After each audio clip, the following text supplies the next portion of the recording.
Welcome, I'm Todd Raffel with Eightfold. If you don't know of us, we're an artificial intelligence platform, talent intelligence platform for the whole employee life cycle, but we're not really talking about artificial intelligence right now for the most part. We're talking about what's on the minds of HR leaders, chief people officers, chief talent officers. And I'm here with one, Brad Wilkins.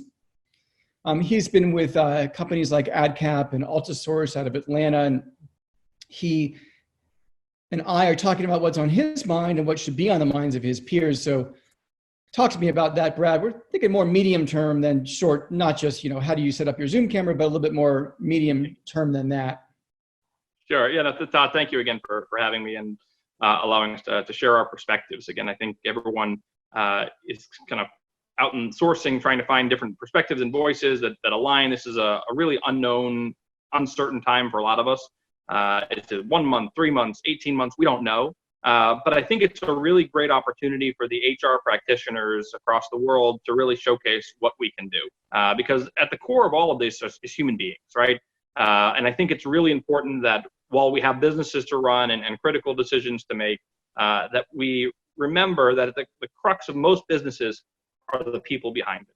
And I think while we can talk about a lot of big strategies and talent management, it's really important that we use this opportunity also to remind ourselves why we're all here and why many of us got into the craft of HR to begin with. As I talk to peers, there's kind of two giant camps right now.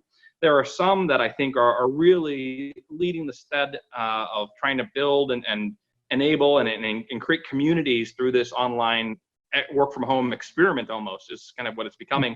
And then there are others that are swinging the other side of the pendulum, kind of going back to the basics. And again, in my perspective, is the former is going to have a lot more longevity and success, not only in terms of his business, but when they come out the other side of all of this, the way they treat their employees, the loyalty that they'll instill by some investments at this moment are really critical for people not to lose sight of. And I think about the recession, and when people came out of that, there were people in the recession that were treating employees really poorly, and as soon as they had the chance to leave, they were out the door. Okay. And then there were companies that what happened? No question about it. That's exactly true. Cool. So yeah, anyway, so I think that's the first thing on my mind is these are human beings with families, with kids, with pets, even goldfish, all these things. So I think that's the first piece. Go ahead, Todd. Even guinea pigs, and you may hear mine any minute because they squeak when they're not getting attention, but I don't want to belabor remote work, but just my own opinion is that having worked remotely for a decade and a half, it's a non-issue.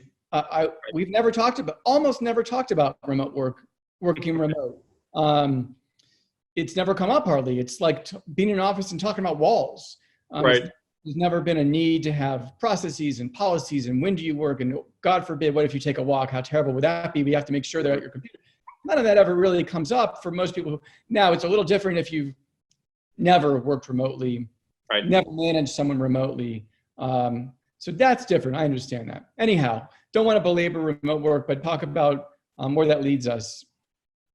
Yeah, no, and I think you hit on something really important there, Todd, which is a lot of people haven't necessarily managed remote workers. I mean, even you think about the last 5 years, remote work is slow. Yahoo pulled everyone back, IBM pulled everyone back. So we were starting to move towards co-location policies. And so a lot of, especially first-time managers or even longer-term managers, are not necessarily understanding how do you manage and engage in this workforce.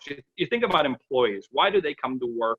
And I usually say there's 5 reasons, right? It's their career, their compensation, contentment. Are they treated like an adult? Can they take a walk? If the kid is crying right now, can I go grab them? I mean, human beings again. Community, which I think is one of the most great, it's really poorly phrased. One of the best opportunities we have is actually to create tighter communities, ironically, through some of these work from homes where you're learning about the people and their relationships, leveraging video. And then, of course, cause. What is the mission and vision of the company? And so some of those things you take for granted, like contentment and community and cause, more so than the career and compensation, when someone sits right next to you. But when they're sitting down the street, across the world, how do you actually leverage tools like video and Zoom to do that? And the reality is this is where HR, I think, can really step in. from a talent management standpoint, building learning programs, quick micro learning to make sure people understand how to coach, how to engage, how to have one-on-ones, how to use data and analytics. That's, I think, another giant area for the kind of HR to drive. If they've already have a people analytics team, they're actually going into this whole thing very excited. If they skimped on that and didn't really build out those tools and systems.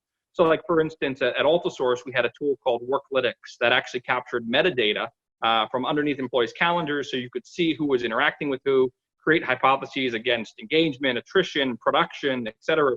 And so that's, again, becomes even more critical. It's where people are afraid of remote work is, do I know someone's getting the job done, right? It's the same reason, at Altisource and AdCap, I put in unlimited PTO for a lot of the employees, especially in the US.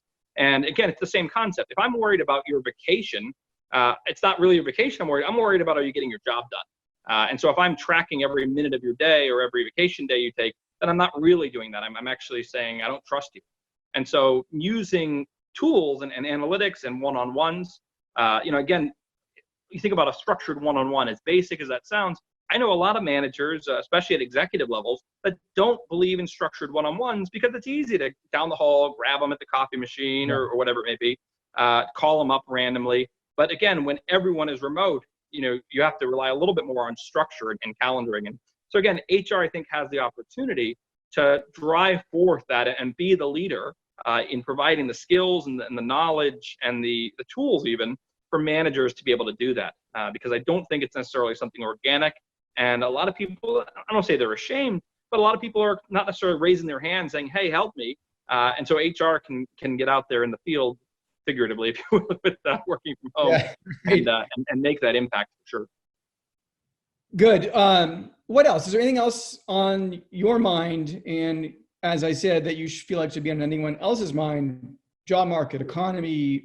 Talent, I mean, when you start thinking about midterm to long term, again, who knows where this thing will end? And let's pretend that it's going 18 months or more. I think as an American, as a world citizen, none of us want that to be the case. But the reality is, the world is going to be different whenever this thing ends, and work from home may become the more norm. I mean, we may find it to be a great success. And again, I think in a lot of companies that aren't relying on going back to the basics, but instead are working towards progressive strategies, they're going to find all the utility and the optimization and the increased kind of productivity from all that. But so what that's going to mean, if you think about 3 to 6 months from now, is how do you select and leverage talent? So not only do you have your internal managers, but you think about the way you evaluate, and I've always thought of talent acquisition as 360 degrees, right? For a lot of companies, talent acquisition is external facing, and then internally HR or managers do promotions. At both AdCap, Altisource, WSC before that, I've always had talent acquisition as a 360 function. If you want to promote someone, that's the same as opening a rec, right? It's what are the skills required? How are we going to measure success? And so now all of a sudden, as you think about a different world, or one where you may have more remote employees, or managing through change and transformation and uncertainty, the skill sets required to do those are different than you had and required even 3 months ago. And so understanding those, and whether through objective assessments or strong behavioral interviewing, redefining the competencies that are going to be required in this new world. The other piece that's going to be very interesting, and you mentioned a little bit about gig economy, right? I've been a big believer that the world was already moving at an exponential rate towards gig economy. The idea that employees are going to want to work at the same company for 10, 20 years, frankly, is kind of going out the wayside. There's still people who do, and that's great for them. But the reason is that their attention spans are shorter. And so they want something new. They want a new challenge. They want a new opportunity. And I think the companies that were going to win, and I said this several years ago, and it's more the truth now than ever before, are those that can create gig economies within their own ecosystem. Because every time you have someone do something in your system, if you will, you're able to capture data around their strengths, their weaknesses, their interactions, their learning capabilities. And so again, I think continuing to refine the talent inventory. And if you're not familiar with gig economy and not ready to build it internally, there's lots of talented people that unfortunately, I'm really worried are actually going to be out of work very soon on a global scale. And so there are tools like Upwork or freelancer.com or Fiverr, where you can actually go and grab someone just for a project rather than bring someone on as a contingent exclusive. This idea of exclusivity is again, it's also kind of a morphing word. It's right. At the end of the day, I know what I need to get done. And if they get it done, I don't care where they do it, how they do it, is it done at the time that I need to the quality I need?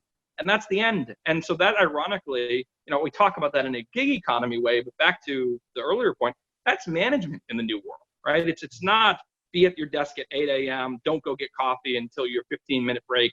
That world is rapidly erasing from our kind of consciousness. And I don't think it's coming back anywhere near what it was whenever we get to the other side of this. I bet there are a lot of employees with skills that are probably untapped also that could be gig workers for their own companies, and that might help them feel like they're going to be less likely to be laid off if they can take on something else. It's probably hard for a company to know what everyone's skills are, far-flung employees all over the place, but they can get a hold of that. You can put people on gigs internally probably and give people a little bit more security because they become even more. I think you nailed it right on the head there. And so again, it's a nice opportunity in this, on one hand, it feels like chaos, but on another, the world's actually slowing down a little bit right now also. And so to your point, yes, today in a frozen moment of time, a lot of people may not know about the skills or the interest that someone has. But again, it's really easy. I mean, it's as simple as a Google form to go and create and learn about people. What are their interests? I mean, for instance, you might have someone on your team that loves to write, and there's obviously a lot of internal communications going on. Are you helping them to raise their hand? They want to stretch themselves on a particular project. And so again, how do you leverage and maximize the talent you have today? Makes them feel secure, helps them advance one of those 5 C's, career. It generally, I've found in my experiences, some of the most talented people are the ones who have nothing to do with the actual craft that they're being tasked with, because they're more aggressive in learning. They want to get a wider perspective. So I think you're spot on there. That's how do you tap into your internal talent inventory? And the first step of that is taking this frozen moment in time to actually capture it, right? Even just, again, back to the human side. Do people have kids? Do they have pets? What do they like to do? Just these slower moments that in the rush of things, we don't always get an opportunity to do and build and tighten those relationships versus get further apart. Reminds me of a time I had a coworker who's probably watching this who we needed a voiceover, and she was and is in the accounting, like accounts payable department. As it turns out, she volunteered. She's like, hey, I could give it a shot at this. She recorded her voice. It's amazing. So she became a voiceover person, accidentally. Mm-hmm. You never would have thought of it, never, had she not raised her hand, as you said, and all that. So with that, appreciate this has been very interesting and useful to people. I think Brad Wilkins, again, he's an Atlanta Chief People Officer. Appreciate it, Brad. Hey, Todd, thank you. And if you need anyone, please feel free to reach out. Again, we can only help each other during this time. So let's stay tight together.